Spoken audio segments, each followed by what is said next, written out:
Support for this podcast comes from Frito-Lay in the 2023 Snack Bracket Championship. The Frito-Lay Snack-It Challenge is underway, and fans are voting on their favorite snacks to crown champion. We're talking about prime-time matchups between the best 64 snacks in the land. Will Ruffles Ridges reign supreme? Can Doritos defend their dynasty?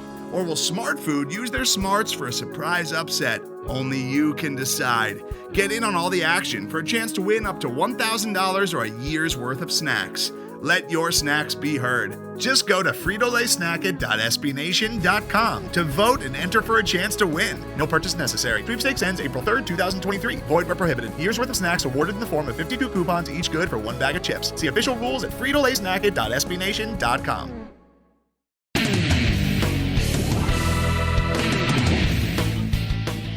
Welcome to our special Black and Gold Banneret Podcast 2020 UCF Knights Baseball preview show. You've been waiting for it. It's finally here. My name is Jeff Sharon, along with Eric Lopez and Brian Murphy. Baseball season's finally here. We'll hear from Greg Lovelady a little bit later on our annual big, huge, blowout interview with Coach Lovelady. We'll hear from some players. But most of all, Brian Murphy, I know you are super excited that baseball season is finally here.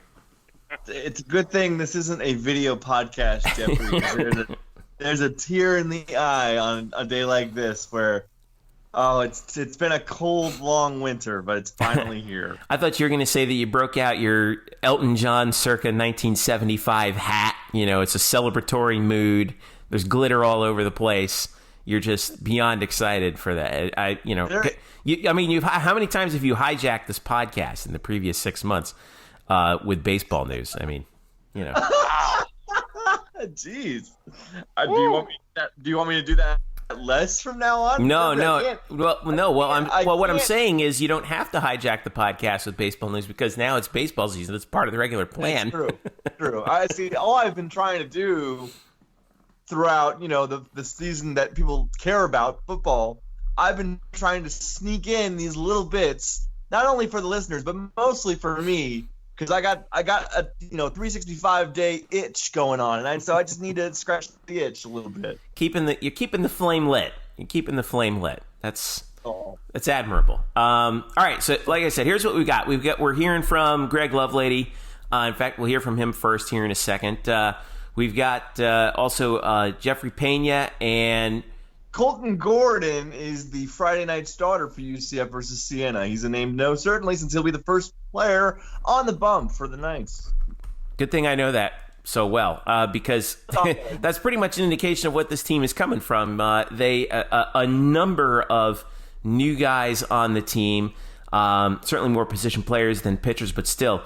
We'll hear about that from Coach Lovelady himself, who seemed quite excited about this group that he has this year. For UC, so far, this is, by the way, hard to believe already. This is Coach Love's fourth year at UCF. This is like our fourth annual tradition. I know.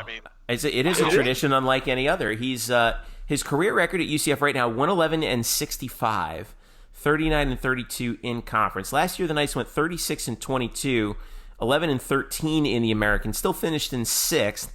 Got eliminated in the semifinals of the American Athletic Conference baseball tournament in Clearwater. There was plenty of drama to go with that, including the come-from-behind win against the Memphis Tigers in extra innings. But ultimately, and personally, before we get to Love, I think that the fact that they won 36 games last year and got to the conference semifinals with all of the injuries that they suffered, especially to the pitching staff, was a flippin' miracle. Probably the best coaching job that Coach Lovelady has done to this point. What do you think, Brian?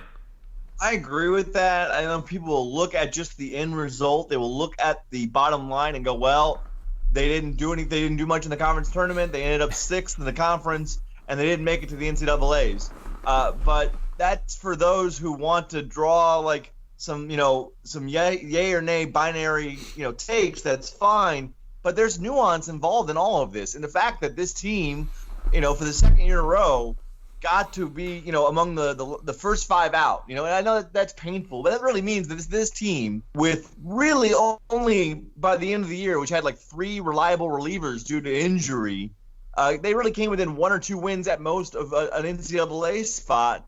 And so we need to understand that that's how close this team was, considering that they had a ton of injuries on both the starting and relieving side, and their offense really wasn't deep at all past like the 3 or 4 holes in the lineup. Like there was so much wrong with this team, and yet they came on the doorstep of making the tournament, and that is something that should be lauded.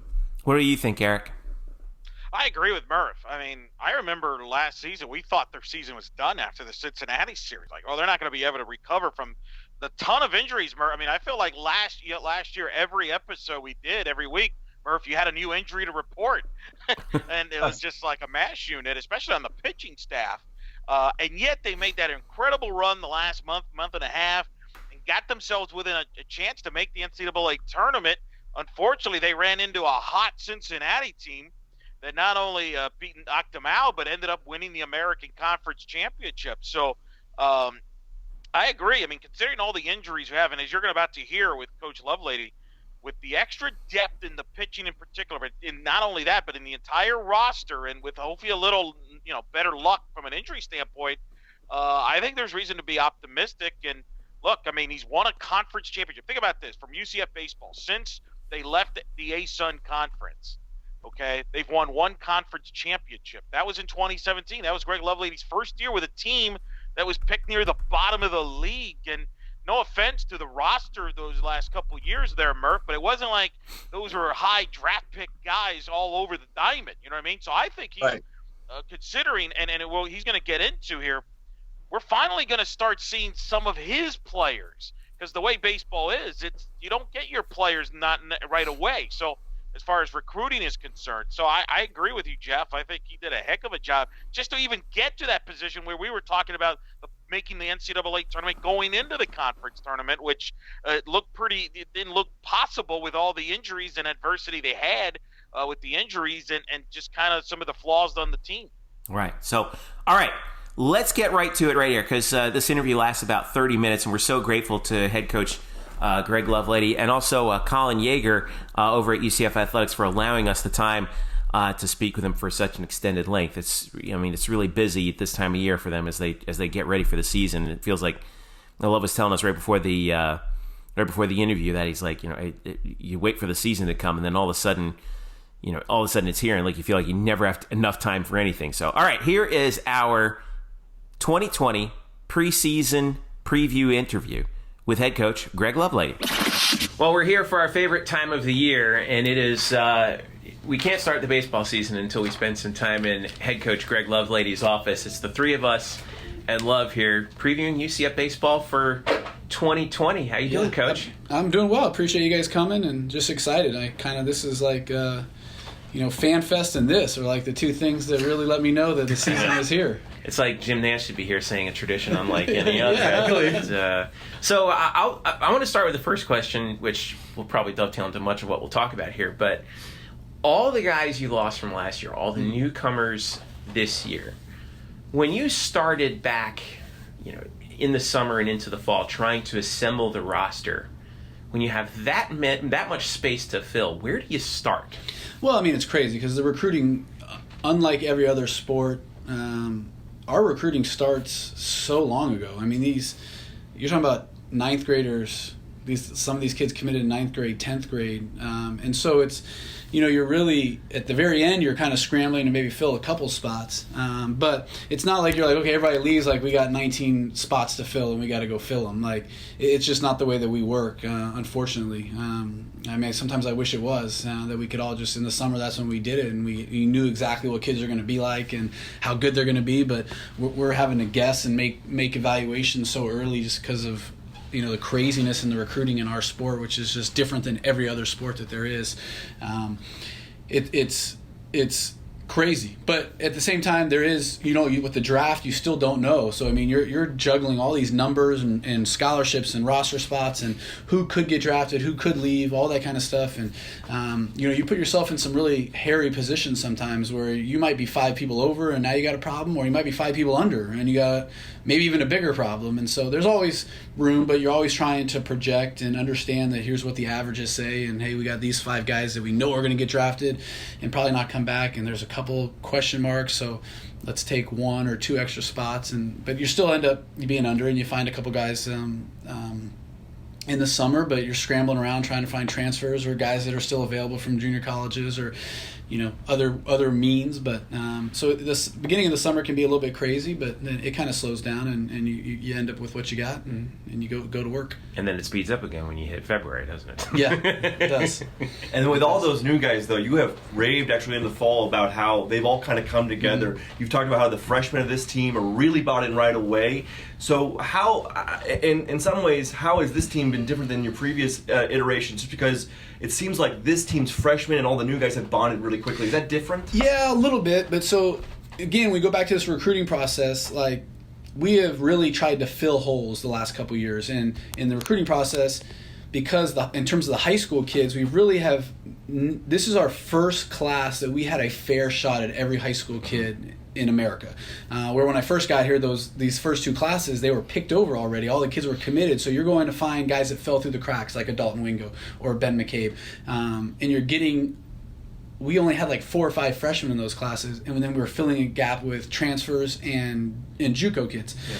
Well, now that we flipped it where we brought in 13 freshmen and a handful of JUCO. So we flipped the script, which was the plan all along. But these kids chose me and our staff. Mm-hmm. You know what I mean? I think that's just a difference. So one, we've known them for 3 years. We've recruited them. We've built that relationship. But at the same time, like, they had a choice. Like, they got to go visit other schools. It wasn't like, hey, man, I don't have any other offers. I've kind of fallen through the cracks. Like, you guys are looking at me, and this is my option. I'll take it. Yeah.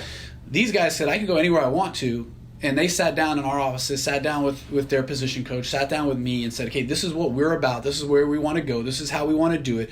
And they said, I want to be in on that. And I think that in itself changes everything, because it's not like, oh man, like, why are we, like, I don't want to do this, or this isn't what I signed up for. Like, this is what you signed up for. And so already coming in, they've already kind of had more buy-in, because it wasn't like, okay, what are you going to be about as a new coach, or what am I signing up for?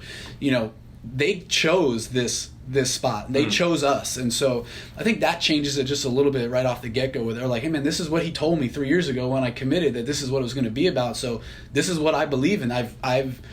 We've built that relationship. We've talked about it over the 3 years. So they've already come in knowing, like, this is what I have to care about, or this is what we care about. This is what I signed up. I'm part of the team now, like, and this is what we do. And so they immediately, as they walked in here, started saying, like, okay, like, this is how it's going to be. And so I just think that bond. We've got great leaders also, I think, which is a little bit different. Just guys that have really bought in from the minute that they've been here. And so I think we just have more buy-in from top to bottom. And I think just a lot of that, it comes from the recruiting process.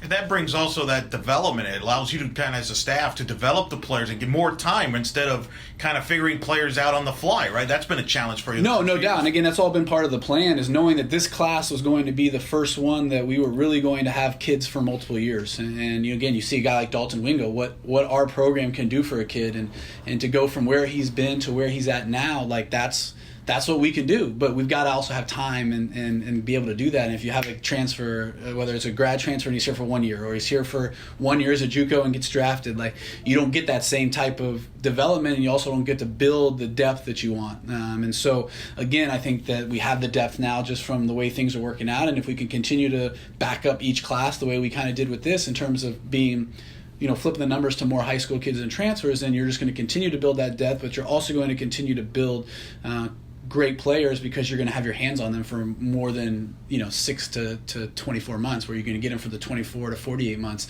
and that's when you're really going to see a huge jump. And so the next 3 years are really exciting, because this has been the plan all along, was to this class really be the ones that kind of take us to the next level. Has that created more even competition in the fall than even the previous years? In softball, Coach Brett, she had 12 new faces, and that created competition even to today. And that brought the best best out of the returning players because there's no spots guaranteed. Yeah. Could that be a big advantage? Is like whereas past years, like, well, I already know my spot. Certain players. Everybody knows, hey, if I improve and work hard, I got a chance to play. No, it's huge. I mean, that's part of when we talk about the plan of getting depth, is that depth promotes competition, and competition promotes uncomfortability, which promotes growth. And so no doubt that probably this time every year it was like, these are my 8 guys and I might have one position battle or one platoon, and most of the time it's like they're both not very good and I got to choose the one that's the best of the worst kind of thing, where now it's like, man, I got 12 hitters that I still am unsure of opening night, like what I'm going to do. And I mean, I might need to move some things around the first weekend to see like how guys do when the lights come on, and have some different lineups and things like that, because there is competition. I think knowing over your shoulder, like, man, there hasn't been that where they look over their shoulder and it's like, well, what else is he going to do? Like, put that guy in the game? Like, that's not going to happen, kind of thing. And so there's just a lot of comfortability where I think that the competition, the depth provides that competition that makes it uncomfortable, and kids have to get better. Like, and you have to buy in. If you don't, you get left. And so it definitely makes everyone on the team better, and that's obviously fun to see. And starting with the pitching staff, you talk about the competition. You said last night that Hunter Pattison, a freshman, is probably going to be in your weekend rotation here. How does he win that job? What has he done in this practice spring? And then obviously from there, how else do you fill out your weekend rotation? Yeah, I know. Obviously he was highly touted. I mean, he was a guy that when we got him, we were very excited about. We knew that he had a really high ceiling. He gets drafted out of high school. We knew that there was a chance we might not get him, but we also knew he had a lot of growth. I mean, he's a beanpole and he needs to put on weight, but a lot of comparisons to like a Chris Sale kind of body type and arm action and whatnot. And he's done a great job in the weight room, worked really, really hard. He's gained some velocity. He's got his slider to be a lot better, but he's just been more and more consistent every day, just getting better. He's been on that growth of that positive growth graph that he just every day he comes out, every outing he's pitched is, if you had sat here and said 2 weeks into the fall, like when he was pitching in live games, like, what do you think? Like, oh man, he's got a work to do. But then the next start is like, oh man, he got better. And then the next one, man, he got better. And then the black and gold, like, man, he's really starting to put it together. And he comes back again. And now when you come back in the spring, those freshmen, they can relax and take a breath. That first fall is very intense for them, and just their bodies are going through a lot of transition in terms of how much work we put in.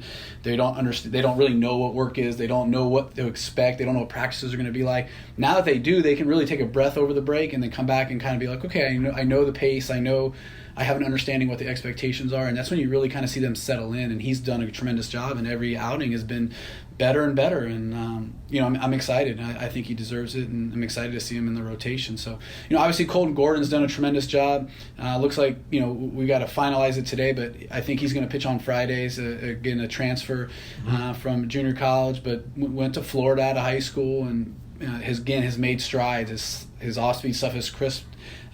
His velo's up a couple miles an hour, and he's done a great job and has really earned that job. Obviously, Trevor Holloway has been fantastic, back to healthy.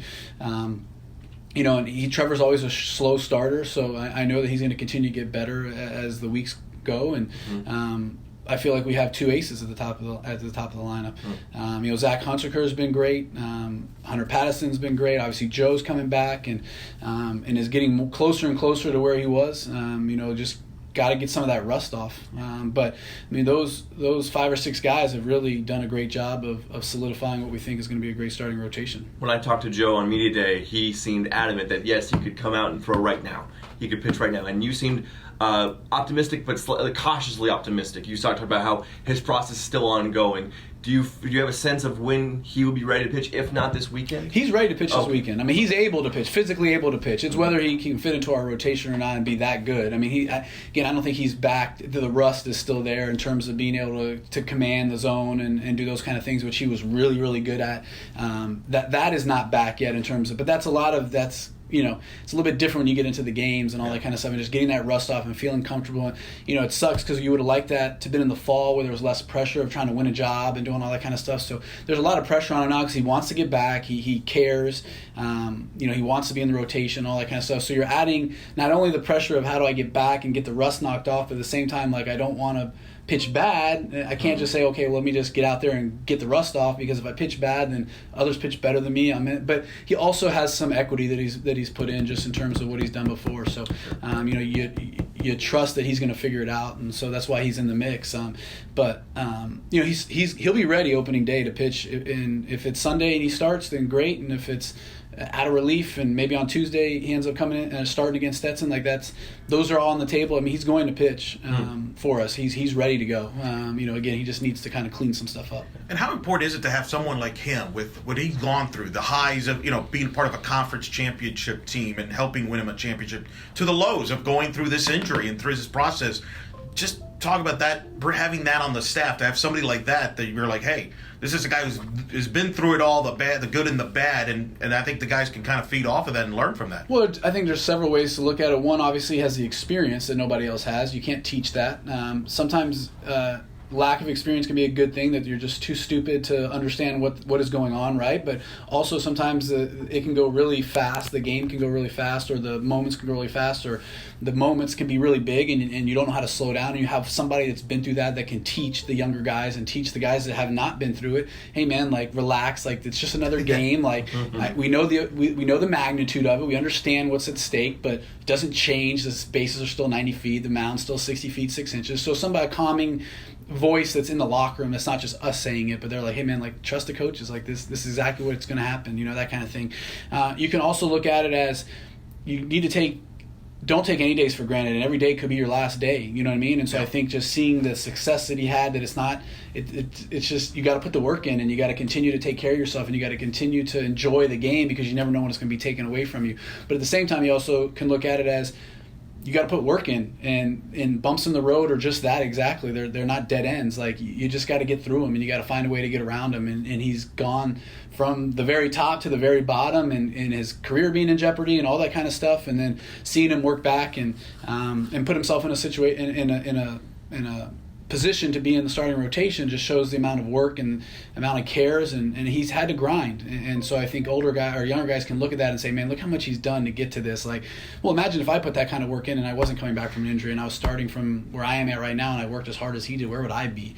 So I think that from all of those different prongs, he can give a learning experience to a lot of different people. And as far as Colton getting the Friday start, I remember last year with Grant Sherman, from a stuff perspective, I don't think he was your best pitcher from a stuff perspective, but you knew you were going to get out of him. He was safe, he was consistent, he was steady.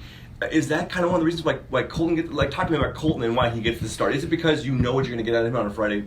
No, I mean, I think with Grant, it was more like he had 500 innings in college and had been through all that. He had pitched in big games. He had that just maturity. He was 23 years old or whatever it was, and just understood what it took to show up every weekend and have to toe the rubber. There's something that goes with that. Again, you talk about you can't teach that, and to go through all that, you learn a lot, and you understand. You learn what you need to freak out about, and what's not a big deal, and what you can pitch through and what you can't. And so there's just that maturity, and you've been through that. And so Grant had that, and just gave us that stability on a Friday night.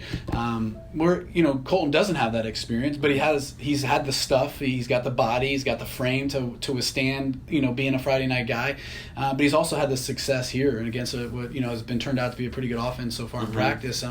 He's had the stuff. He's upticked his stuff. He's comes from a tough angle, not only arm slot, but because of his size. It's really difficult, and so he's had a lot of success against our guys and just been the best guy. And at the end of the day, there is nobody that has stood out in terms of that maturity and be able to handle that Friday night role. And at the end of the day, then you go with the guy that has the best stuff and that you think in time will turn out to be that guy, and that's who deserves it right now. You talk about the offense has been surprisingly good. There are obviously a bunch of new pieces there. For fans who were here last year, there's really only two guys who are back who could be considered regulars last year, McCabe and Wingo. I guess we could just start there. Dalton Wingo is the face of this team, is he not? And just I think there is I don't want to put this on him, but there is a pressure that comes with that, of being the guy who you know is going to be the middle of your lineup, who's gotten the most at-bats of anybody coming back. How does he deal with that? What have you told him about how he needs to deal with that going into this season? Yeah, well, he definitely is. I mean, he's the leader, and he does it in so many ways. I've been amazed, and with the fanfare that he's gotten, the accolades, and the success that he's had. That he's the guy that's picking up the balls. He's cleaning up after practice. We talk a lot about sweeping the sheds, and nobody's above it, and he exemplifies that, and so as a leader, he's been tremendous. And I think because of that humble work ethic that he has, like I don't think that the pressure is going to get to him. I also think we've done a great job of surrounding him with guys, but he understands. I think as a freshman, he probably had some really high expectations and he got humbled a little bit. And nobody works harder in the weight room, nobody works harder on the swing, nobody cares more than him. And so you trust that all that other stuff is going to make him be able to handle being the guy now. And I think he's worked his way up. He had to walk in and be the guy, and now he doesn't have anyone around him. He's the only one left. He's worked his way up from being the part-time 8-hole hitter to the 5-hole hitter to now being the 2-hole hitter. Like he's done that. And so I think he's worked his way where he can trust all that stuff. It's not fluff. It's not fake. It's not, I've had protection and I've had to work my way up there, and I've earned everything that I've gotten. I've proven that I can do this. And so now obviously we got to do a good job. Part of the reason why he's batting second is one, to get him more at bats, two, to make sure that there's people around him that can protect him and stuff like that. So I've got to do a very good job, I think, more of that end than I do anything else. And but I trust him mentally. I trust him just in terms of how he goes about his business, that he's going to be able to handle the grind every day of being in the centerpiece of our offense. Well, you talked about, and you did this with the same thing with Rylan Thomas, who, although he was also probably your best power hitter, you batted him second because you want him to get on base. You want to get more at bats. It makes a lot of sense. As far as surrounding him with talent, I think one guy I've seen in practice and even in fall, who's been the most surprising guy I've seen, is just Josh Crouch, who just hits bombs. Yeah. Does he have the most raw power, if you didn't even include Dalton, does he have the most raw power of anybody else in this lineup? Yeah, him and Jostin probably are the same. They're probably very similar. But, he's been a great surprise. We kind of, we knew he had the power potential, thought that defensively it was going to be a little bit farther ahead offensively, that he could run into balls, put some fear into people, but probably going to take some time. But he's actually been probably the biggest surprise offensively in terms of what the expectations were to what he's produced. He was our biggest producer in the fall on RBIs. He's hit a couple home runs here, balls off the wall, doubles into the gaps, been a really offensive presence to really kind of solidify the middle of our lineup and really make us deeper. I mean, last year we kind of, we did the same thing. We were hitting guys that we thought were our best hitters at the top of the lineup just to get them more at bats and produce more runs. But it's really started to tail as we got to the middle lineup. 4 was really as far as we got. We're probably going 6 or 7 deep now, where we feel like have that huge presence, and now we just need the bottom of the order to do what they do, to run, get on base, walk, move guys over, and then flip it over back to the top of the lineup. So Crouch and Jostin are gonna hit in the middle of the lineup and really bring some power that is gonna help protect.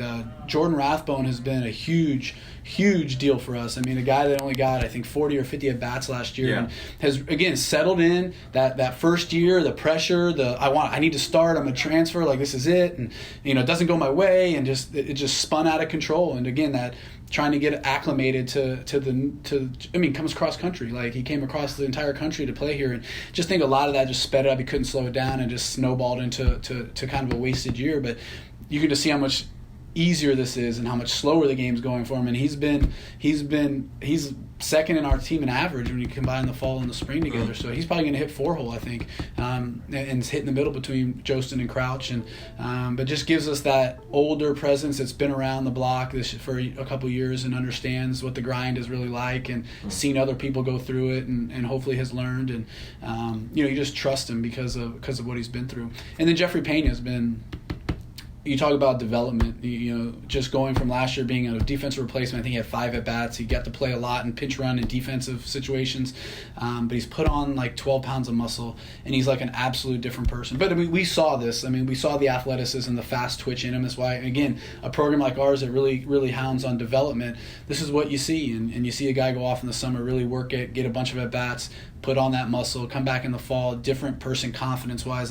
He's obviously learned English more. He feels more comfortable in the States. He just feels more comfortable around here. He knows what the expectations are. He's gained more confidence. He's a totally different person, just how he carries himself. And he's been our best player the entire spring and fall. And he's going to hit leadoff, and I expect him to have a great year. And this isn't even a question, but to kind of back up what you say about Pena, fans who watched this team last year will probably know him most because he scored the game-winning run against Memphis as a pinch runner. Right. That was his niche. He was a pinch runner, late-inning guy. And then in the fall, you come out, if you watch him in the fall, he hit an Oppo home run. And this is something you would not have expected out of him 4 months earlier. The growth is amazing. Yeah, and it's been awesome. And he's just such a great kid. I mean, if you've ever sat down and talked with the guy, he's the most humble. I mean, obviously come from really bad background. It's from the Dominican and just no money, and has really, been very grateful for the people that have helped him get here, and being grateful for us to give him the opportunity. He works extremely, extremely hard. He cares, and he's got a lot to play for his mom and for his family and stuff. And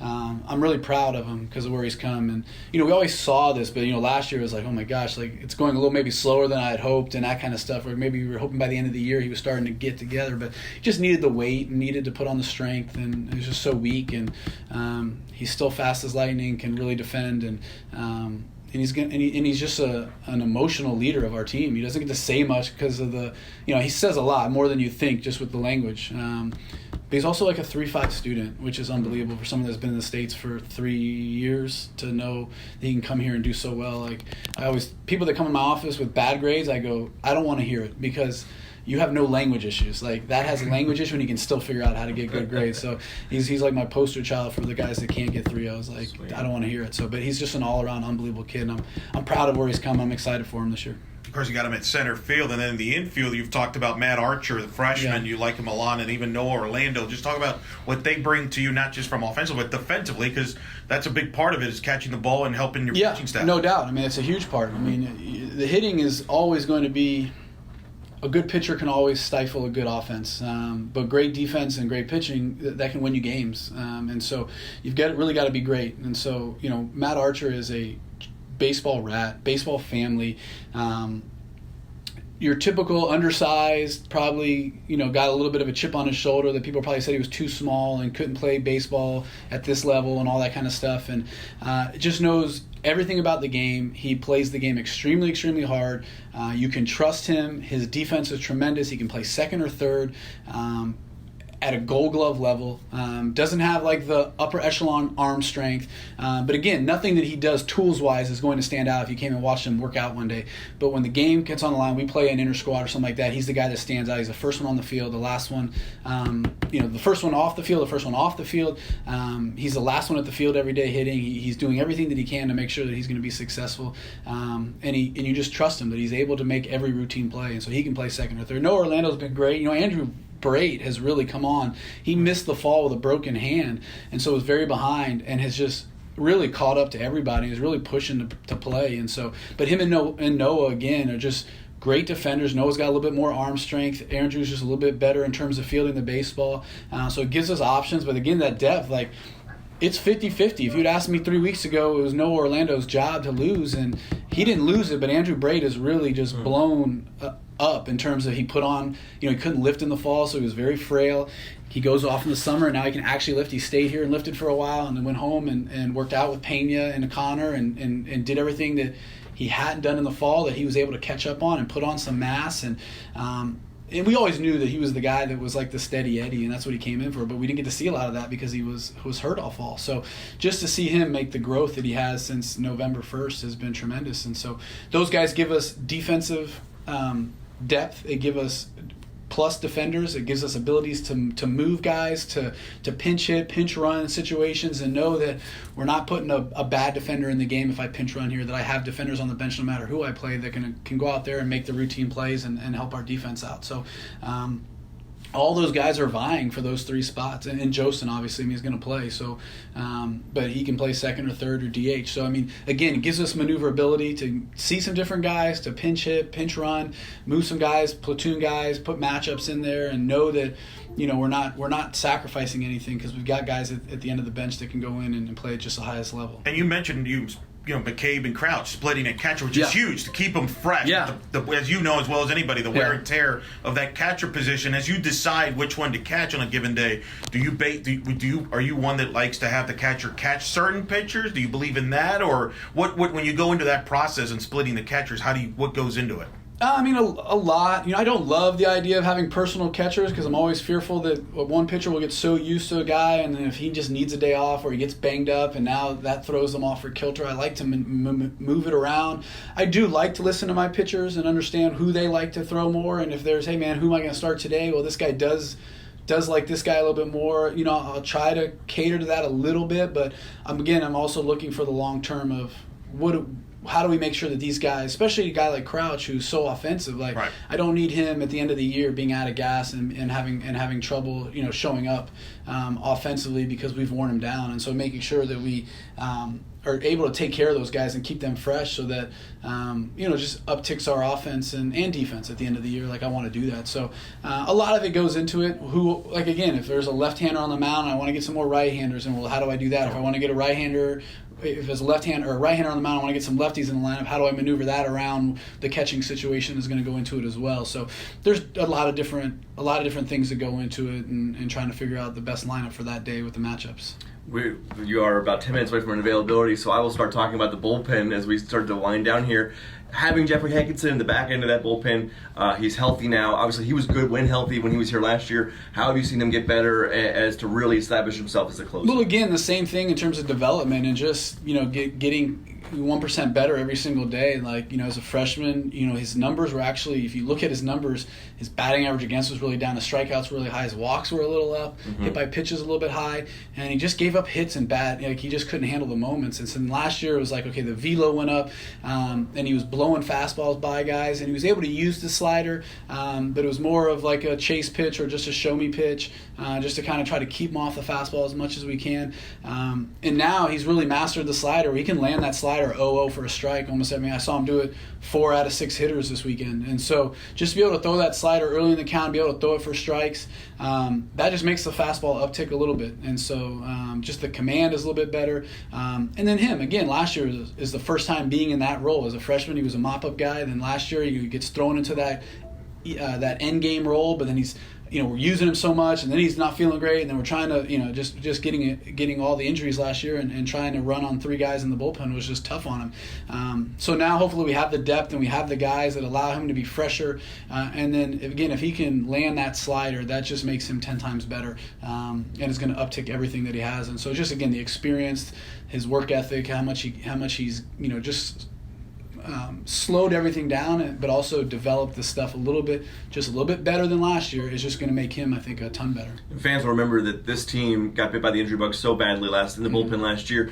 Kyle Kemp and Garrett Westbrook gave you everything they had every time out because you had no one else really. But you have said throughout the fall and spring, you've got more arms than even going into last year. Yeah. Talk about the quality of your bullpen, because I know that's always where you've really wanted to win games by shortening games and winning those 7th, 8th, and 9th innings. Yeah. Well, again, David Litchfield has been the biggest surprise, and not just. I mean, he just has never pitched because he's been hurt all the time. He's always having the Tommy John, and then the stress reaction in his elbow, and could just never get right. And now that he's kind of fully back, like he's been 90-94 with sink and with a little cutter that's anywhere from 86 to 88, and just been a strike machine, and it's so hard to hit that velo with that kind of movement that he has, and so really has given us a huge jolt in the arm in terms of knowing we got an 8th inning guy and a 9th inning guy with Hankinson. Billy McKay, who throws submarine. I love submariners, had a lot of success with them. He can throw every day. We can do different things with him. He can pitch whenever it matters. Like, I can tell him to get loose. He'll throw 3 pitches in the bullpen and be ready. Like, if it's bases loaded, 1 out in a big situation, I can call him up to him and try to get a ground ball double play. So again, it just gives us the flexibility to know that we can go to him in the 4th, 5th, 6th. We can start him if we needed to and let him go 1 or 2 innings and kind of shorten the game through the 3rd time and let the starter go 3 times through the lineup to get to a guy like Litch and Hankinson. Jack Sinclair, again, a development and basically a raw, clueless freshman to where he's at now. I mean, he's really learned the slider. The velocity's been amazing, up to 97, in fact, this fall. Oof. Yeah, so, but pitching in that 92 to 95 range, but again, being able to land the slider whenever he wants to is something that he hasn't been able to do. I mean, freshman year was a big loopy curveball that was just okay. Last year, learning the slider and really trying to develop it, and now he's kind of more mastered it. And so, again, he's had the experience. He understands what to do to prepare himself, and he's gotten better, and he just kind of has a full repertoire of pitches now. So again, that gives us 4 really, really good arms in the bullpen. Chad Linsman, the transfer from Nebraska, obviously gives us a guy that has the experience to add to the bullpen. I still think he's kind of going through that phase where I think he's going to be better second half of the year, the first half, and once he gets comfortable being here and gets into the games and kind of proves that in his own mind that he can pitch here kind of thing, and let everyone know, hey man, I'm new. I'm trying to show everybody what I can do. I think a little bit of that will get knocked off and it'll be good. Obviously, Jalen brings a huge experience to us. Just started bullpen, gives us some long relief options, some different looks. I mean, to go to that kind of lefty maybe after a Trevor or a Jack or something like that, that's two opposite sides of the spectrum. That's really going to help, I think, keep people off balance and whatnot. Nick Gattilla, a freshman who's done a good job, who can really get left-handers out, can probably do a little bit more than that, but gives us an option in the bullpen to get a lefty out if we need it, especially if Hunter's in the rotation. And Nolan Lepkowski, obviously that's a big wild card for us coming back. He just hit the year mark last week. So we're from Tommy John, right? So you're getting into that growth phase for him, where you kind of that year mark is kind of like the benchmark of, okay, now we can really start to move forward. In the next 3-4 months is really when you see the big gain. So he's been a little bit inconsistent, but you can see why, we have such high expectations for him. And so, he's probably going to be ready to go opening weekend. It'll probably be low leverage situations, just get him out there. He's never pitched in a college game. So, but that first 3-4 weeks, just get him kind of feet wet and continue to build on that stuff. And hopefully, by the time conference starts, he's going to be another viable option in the pen, which will give us 5 1-inning guys plus Jalen and again, if we go down to 4 starters, that you got to take one of those 5 starters out and put them in the pen, like you will this weekend with the double headers and all that stuff. Right. So we got to add another starter. But Hunter comes out of the starting rotation, he goes into the pen. If Joe comes out, he goes into the pen. If it's Jack, he comes out, he goes into the pen. If it's Hunter, you know what I mean? So then you're adding another arm to the pen. Yeah. So you're just going to have depth. It's the deepest you've ever had since you've been here. Oh yeah, by far our deepest team. You know what? I don't know if we have the same top-end talent like the Thad Ward or the Bryce Tucker or the J.J. Montgomery, who are like that upper echelon, or the experience like a Robbie Howell or something like that. We don't have that guy that is either like a no-doubt top 3-rounder or already all-conference and been like a Chris Williams or something like that. But in terms of 1 to 12, we were going last year with injuries, we were going 6 deep, and now we're like a 10, 11, maybe even 12, depending on some of the guys bouncing back, even Saltonstall, who's coming back and, again, not where he was, and hopefully a month into it he will be, but that just adds another. I mean, it's just really crazy. We got 2 young freshmen and McCormick that and Pulford Thorpe, who probably have 2 of the better stuff on our team. They're just freshmen, and their command is not where you need it to be. And again, that's that whole Hagenson and Sinclair that, in 3 years we're going to be talking about them being top 5 rounders. We just got to get them there, and how fast do they get there. So, but again, if those guys figure it out faster than others, or faster than the average freshman, then that could be another arm that you add into the mix late in the year. So there's a whole lot more depth, and that just gives competition, which makes our team better. Also gives guys the rest, and we're Hagenson, and obviously we're Westberg and Kemp last year. You got abused because that was all we had. We don't have to do that, and we got to get through these first couple weeks where the starting pitchers are low on pitch counts. Once we can build them up, man, it's going to be scary, the things that we're going to be able to do, I think, on a pitching standpoint. Schedule.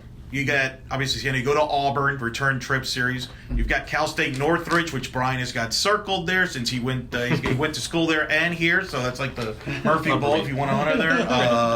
You got, obviously, Miami and Florida State midweek as usual. Just talk about the schedule as a whole. Yeah, I mean, I think it puts us in the right situation. It gives us some huge tests early. I mean, obviously playing in a regional-type atmosphere, a super regional-type atmosphere in Auburn, which is normally the best pitching staff in the entire SEC. You're going to have to go there and really show what you got, but it'll be a revealer of sorts of where are we, and it'll put us in those situations, because obviously that's our goal. We want to play in a regional or super regional, and if we don't host, you got to go and play in those type of places, and you got to find a way to win. So we're going to put our guys in those environments. What's it going to be like? What's it going to feel like? So that we are better prepared when it comes to that regional, super regional time if we have to be on the road. But again, also playing against one of the top pitching staffs and one of the top programs in the country. There should be top 25 at least, maybe top 10 in some polls. How do we match up against them, and what do we need to get better at? And if you want to beat those type of teams, what do we got to do? And then the same thing when Florida and Florida State, or Miami and Florida State come. Again, Miami's going to be, I think they're top 3, top 4 in the country. Yeah. They're predicted to go to Omaha. you got to beat those type of teams, and how are you going to pitch to those guys, how are you going to hit those guys. And so give us a barometer of where we're at, and we get to use Auburn as our first one, come back and play Miami and see if we've gotten better in a couple weeks, come back and play Florida State the week after and see how much better we gotten at that, while still having to show up every weekend and play against quality teams. I mean, Butler's in the mix to win their league. Northridge has obviously been a traditional, coming from D2 to D1, whatever it was, how long ago, they've been really good. Obviously, they got, one of the best California coaches that has ever lived, in our generation, like now coaching them. Yale is always going to be a tough team. Like, they came in and they played us hard for a few innings, but it was a midweek game where we got to them late. Like, but now we get to face their three pitchers. Like, it's going to be a challenge. And obviously Siena, who's going to be excited to be outside. They had a ton of freshmen last year that played every day that I'm assuming are going to be bigger and stronger and well prepared now and understanding the same thing. So it gives us a lot of tough competition.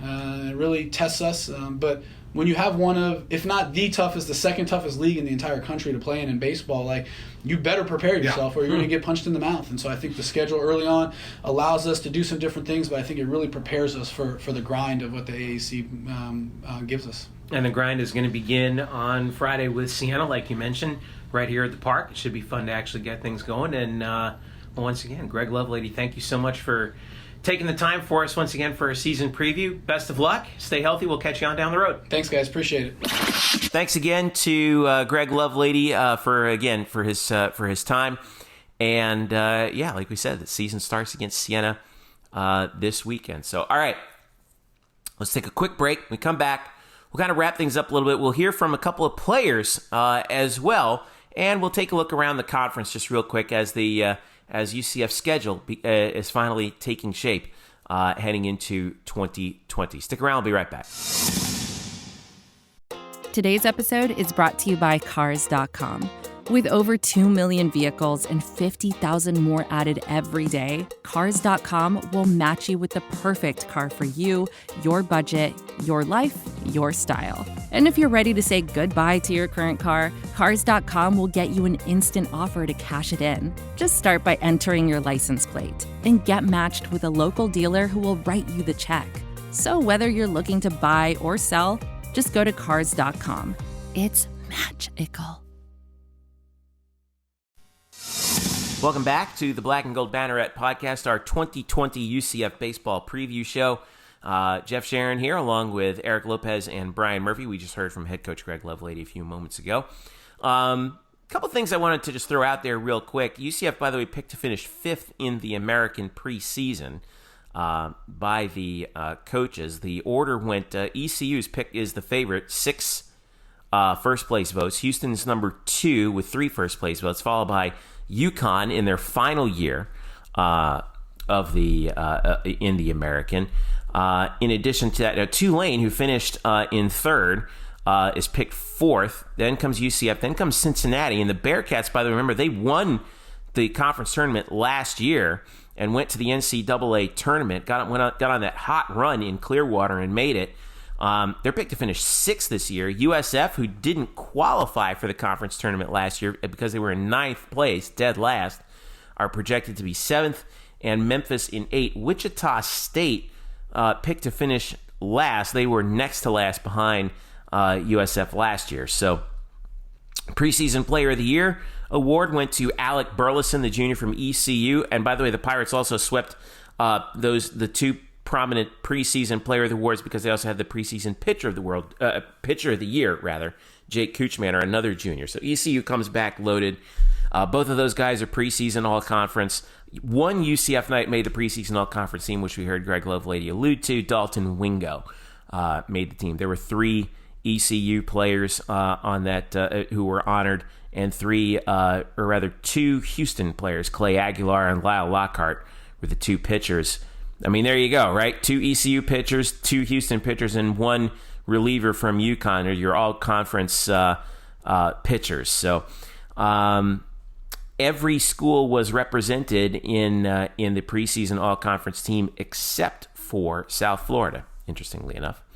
Let's talk about UCF and heading into this season by the numbers. When you look at where they finished up even with all of the injuries that they had, the UCF, in terms of batting average, finished 6th, right in the middle of the conference.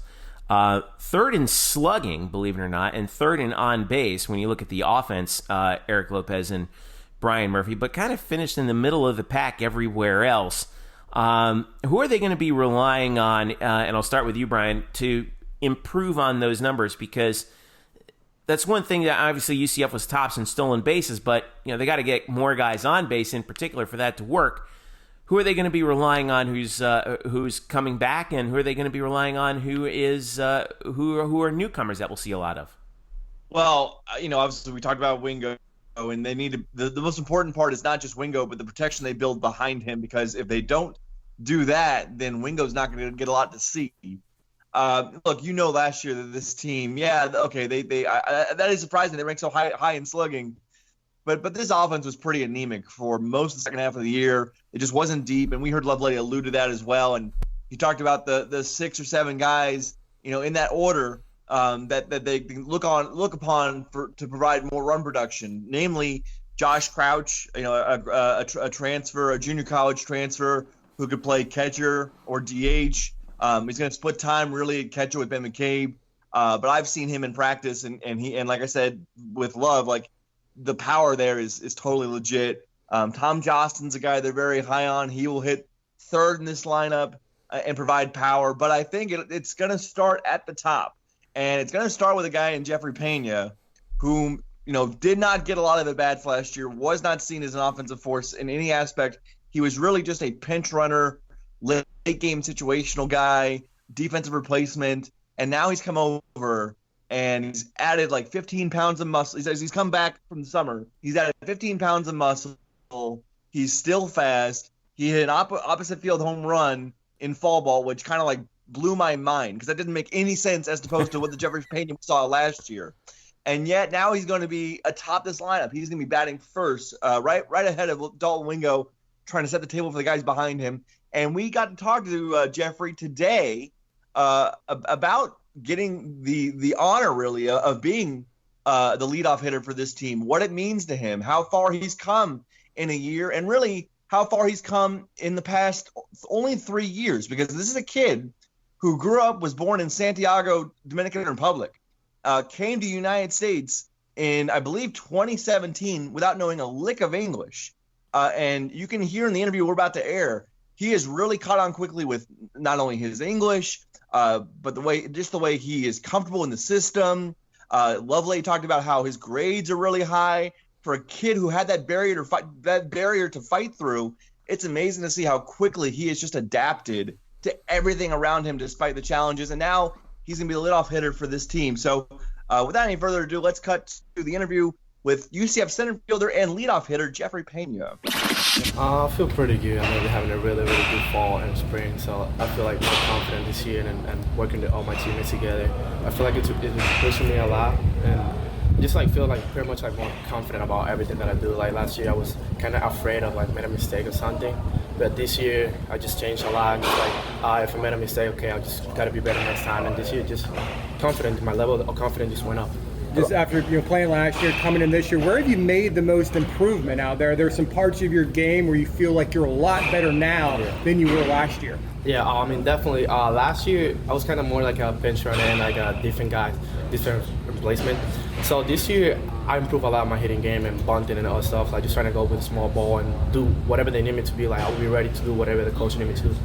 The power, too, I think, from you is something that fans didn't see last year. You were a pinch runner, really, but then in fall, you went oppo in one of the games. Yeah. Just talk about the power in your game, the strength in your game has really seemed to grow in this year, hasn't it? Definitely a lot. Working really hard in the weight room with Jeremy, we've just been putting a lot of time just to get better and try to get bigger and stronger. So I feel it just came out how it was supposed to be. So I'm just really happy about all the stuff that's been coming out, working really good together.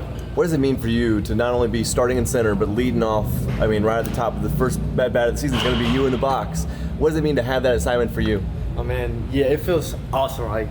It's just something kind of like a dream coming true.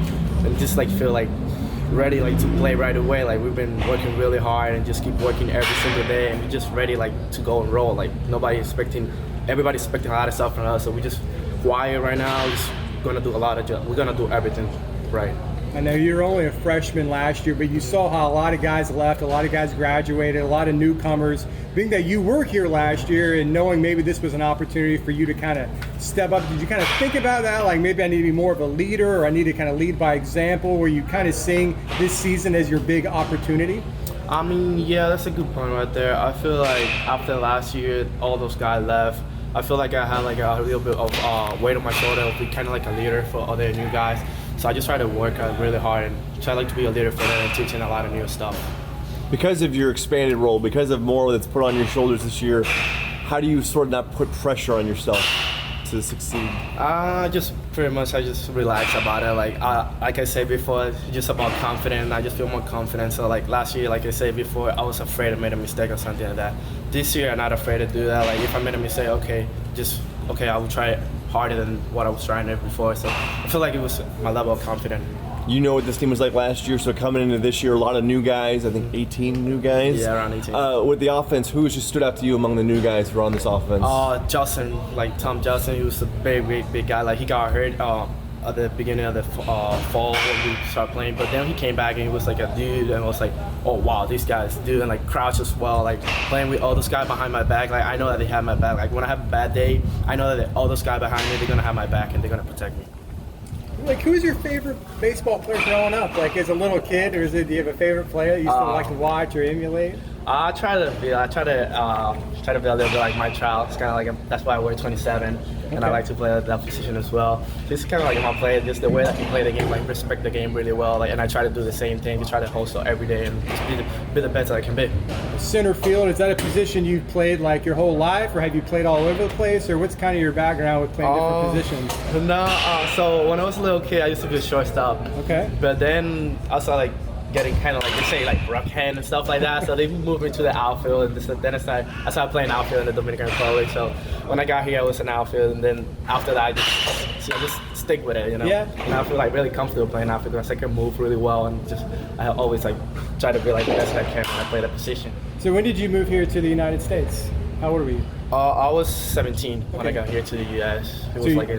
You played your last 2 years of high school ball here in Florida? Yes. Okay. I played here my last year, junior year. I came here as a senior, but because I didn't know the language and all that stuff, they made me like repeat junior year. So I repeat pretty much junior year and then senior year. So when you're looking at different schools to play baseball, why did you pick UCF? What stood out about coming here to University of Central Florida? It was just, I feel like UCF, just the first time that I got here to campus, I just felt like comfortable, and I feel myself, I was like, oh man, this is a place that I want to be. And I went to a football game, and it was a really, really good time at the game. Yeah. So I was like, okay, this is a place that I want to be. This is a place that I will try to get to it. So going through last year, you just kind of a freshman, kind of learned your way. Now you're poised to be one of the primary players on the team. Yeah. How excited are you to get the season going now that you're going to play such a much bigger role? I'm really, really excited. Like everybody's excited in the team to play today. Like we just excited to play Friday, but right now we can't be worrying about Friday. We got to worry about today and get better today. You talk about like your journey here, but in the last 4 years, or has it been 3 years even? Yeah. How much your life has changed, and from then to now, what's that journey been like? It's been amazing, to be honest. Getting here to the U.S. without not even knowing the language, and living with a family that didn't speak Spanish to me. So it was hard at first, but then I got used to it. So like staying over, like doing extra hours school, like trying to learn the language fast, and it feels like it's been like a dream to me coming through. Like I never thought about this, and here I am today. All right, that was Gephry Pena. The last time I saw him, he was coming across the plate for that winning run against Memphis in that thriller in Clearwater. And you're right. I mean, to see him develop some pop. And to have him become one of the top guys that they're going to be relying on the roster, speed plus power. I think that's going to be a big combination that UCF is going to need this year, right, Eric? I don't think there's any question about that. And I think the interesting thing that I take away is there's options. Guys. I mean, we mentioned this is the fourth year we've talked to Coach Lovelady, and I don't remember as many names being brought up as far as options are concerned And you could sense it in the interview with Greg and kind of like the excitement about, hey, we could do this against certain matchups. We could do that against other matchups. To me, that's fascinating from an offensive standpoint. Obviously, he was so proud of Pena and the improvement and the development of Gephry Pena, which is really what is vintage Greg Lovelady, what he wants, developing guys, kind of like what he did at Wright State. And really what you need in college baseball to be consistent program winners. The top programs develop guys every year. You can't win with one-year guys. It just doesn't work that way. You just need them usually for plugging in. But, Murph, I think he's genuinely excited about this young offense just from the standpoint. He's got a lot of options. I mean, a Josh Crouch he talked about with the power. He's going to catch, could DH, could play at multiple positions, as well as, guys like Rathbone. Jordan, another big power bat, and then among others, Tom Justin. I think there's some guys here. He feels pretty good that they could have a deep lineup that goes past 4 or 5 hitters in the lineup, and even guys on the bench will be contributors and starters. Yeah, and he's honest that he doesn't really know who his his starting 9 is going to be even on Friday because he may know, but it could change on Saturday because there are so many guys he wants to work in. He mentioned 12 guys that he wants to work into his lineup, and he just doesn't know how it's going to pan out until the lights come on. And also, we want to know who's lining up everywhere. And for some of those positions, we know who is going where. We know that Gephry Pena is going to be in center. We do know that Dalton Wingo is going to be in right. But Tom Jostin could play second or third. Matthew Archer could play second or third. Noah Orlando, I thought was going to be the starting shortstop, but as Love sort of alluded to, Andrew Brate has really pushed him of late and might surpass him for that gig. Jordan Rathbone, catcher or left. Who will be catching? Will it be Ben McCabe or Josh Crouch? And if it's Crouch catching, could we see McCabe at third? I've seen McCabe in practice lineup at second. I've seen him in the outfield. So there's a lot of versatility with probably the most versatile team he's had, right, Murph? I mean, it's probably the most versatile team he's had. He mentioned in the interview it's one of the deeper teams, especially when we talk about the pitching staff. But he's got more versatility here as far as plugging in guys in certain positions, and yet feels good that he won't lose defensively. Feels good. I mean, you heard him talk about Matt Archer and how great he thinks he'll be defensively in the infield, but I don't remember him talking this much in depth about the versatility of the roster. Do you? Yeah, and he has mentioned that Matthew Archer has the look of a Gold Glover, an all-conference player, and I've watched Matt Archer and Noah Orlando up the middle, just in scrimmages. I've watched a couple of scrimmages, and and Lovelady will tell you how slick they are, and then you watch it and you see it. Now again, I think obviously the one caveat to all of this is that it's very different when the actual games begin, and then we got to see who really is stepping up for the moment, and that is where all this depth. Well, it will naturally be winnowed. We will find out who the best players are, and some of the guys we're talking about now, they will naturally not see a whole lot of playing time probably this season because some guys will fade away while other guys rise to the top. That's just the way it is. But I think the important part to know is going in, Lovelady sees so much potential in more guys than he ever has before with this program. That potential extends its way to the pitching staff too, as we take a look at them. And last year, by the numbers, UCF again, kind of in the middle of the pack, a team ERA of 4.20, which was fourth in the American. Houston had the lowest ERA allowed in the American at 3.82. The places where UCF seemed to do their best was in numbers related to control. They had the second fewest wild pitches and the fewest hit batsmen in the league. They were also very good at not allowing extra base hits. They allowed. They were among the leaders in fewest doubles allowed. Actually, they were the leader in fewest doubles allowed, and were and allowed the fourth fewest home runs. The problem was teams, just kind of nickeled and dimed them to death because UCF's finished sixth in lowest opponent's batting average. They allowed 260 as a team. Houston was allowed the lowest at 238. So, and by the way, Memphis was the worst at 281, 4 spots behind UCF in that category. So, again, now there are fewer newcomers in the pitching staff than there are on the position players, Murph, but that doesn't mean that that side was immune to all the change that was happening. There's still a bunch of new guys that are coming into the fold. Sure, and you can even add guys who they may not be new, but there are guys in this team that either didn't play at all last year or played very few innings, and all because of injury. We can go over it again, but it just bears repeating how much bad luck this pitching staff had when it came to injuries last year, where near the end of the year, day to day, Lovelady just didn't know who was gonna be able to throw because they just didn't know who could throw. So you could add those guys in too, guys like Joe Sheridan, who will be back, and Nolan Lepkoski, who missed all of last year with Tommy John and should be back soon. Ryan Saltonstall will be in the bullpen. Trevor Holloway missed the end of last year due to a biceps injury.